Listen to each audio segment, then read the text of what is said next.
So let's talk a little bit about family, because we really feel at Moms for Liberty that family and parental rights are under attack in America.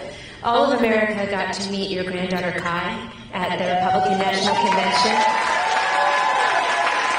It's very obvious that you love being a father and a grandfather. So I'd love to know why you choose and continue to choose to work with your children in business and politics. And do you have any advice for people with working with your kids?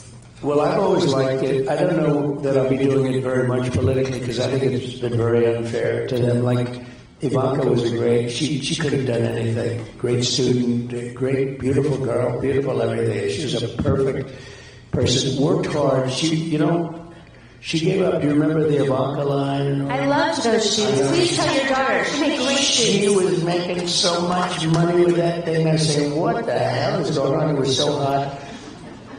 And then I ran for politics.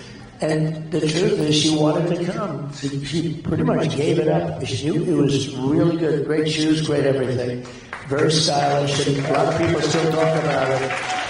But she gave it up because she wanted to go, and she didn't want something like the United Nations Secretary. I wanted her to do that. I said, you would be a great ambassador to the United Nations Secretary. There'd be nobody to compete with her. I tell you, she may be my daughter, but nobody could have competed with her rat-tat-tat, the whole deal she's got. And she said, Daddy, I don't want to do that. I just want to help people get jobs. And she would go around, not a glamorous job, but she felt so good about it. She would go around to see Walmart, to see Exxon, to see all these big companies, to hire people. And she had hired like millions of people during the course of her stay. And, I mean, always there was nothing ever good. It was just very tough.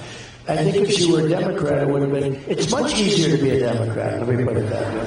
Apparently you don't have to take any interviews. That's right, you don't have to do anything. We saw that the other night. And you won't see too many more interviews, and I have a debate coming up with this one. And she didn't want a debate. She didn't want a debate. They were not happy about it, but they got the network that they wanted. This network is the worst of all. George Slobodanopoulos, you know. But they are the worst in terms of that. So they wanted the network. And you know, it was like with Biden. They came to me, they wanted to do a debate. I said, isn't it a little bit early? Like, you know, we just started. Do you want to do it now? Yes, so yes.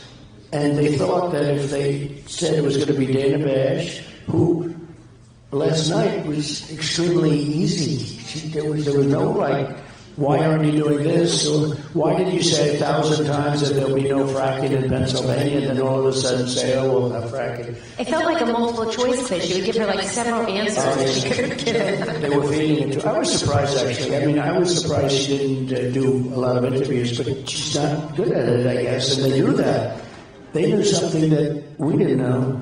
I think she would have been better off if she just did interviews, even if they weren't great. It would have been better than, because now everyone's watching, and now we see she's defective. She's a defective person. And we don't need another defective person as president of the United States. We just had that.